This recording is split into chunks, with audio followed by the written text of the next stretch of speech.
এরকম যদি আরো এক সপ্তাহ হয় তাহলে বাড়িতে জল আসবে। এই এই তোর টাকা পাস পড়ে গেছে রে, টাকার পাঁচটা নে, পয়সা বেশি হয়ে গেছে নাকি দেখি।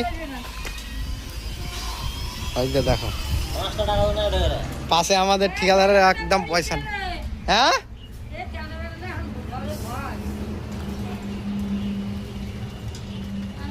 তো আমাদের অনেক লোক আছে,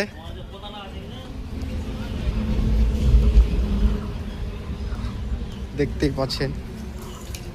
আমাদের এটা টুঙ্গি দিঘি,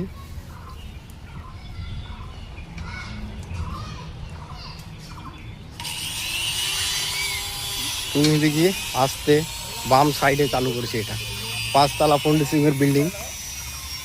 এটা 16 রড 11টা করে আছে। হ্যাঁ না নিচ্ছি তো, সবাইকে দেখাতে হবে না তো। কিছু বলো তো, কিছু বলো। কেন কাজ করতে ভালো লাগছে না? দিনটা তো ঠান্ডা। হ্যাঁ চা তো খেতেই হবে, না হলে কাজ হবে না। চায়ে জীবন আটকে আছে।